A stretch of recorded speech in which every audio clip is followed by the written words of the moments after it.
महाराजांनी जे स्वप्न बाळगलं ते पुढे पेशव्यांनी पुढे नेलं, तो इतिहास आम्ही लहान मुलांना सांगत नाही आहोत, शालेय पुस्तकांमध्ये आम्ही तो देत नाही आहोत. त्यावेळेला काही बाबा देश नावाची काही संकल्पना नव्हती.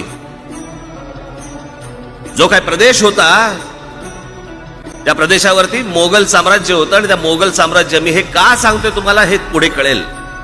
हे जे मोगल साम्राज्य एवढं होतं, त्या मोगल साम्राज्याला ज्यांना कोणी टक्कर दिली ती आमच्या शिवरायांपासून पुढे आमचा मराठा साम्राज्य आहे. यांनी या संपूर्ण प्रदेशावरती राज्य केलं. पण आमच्या लोकांना जर समजा आम्ही विचारलं की इथे कोणी राज्य केलं, तर आम्ही सांगतो मोगलांनी आणि ब्रिटिशांनी.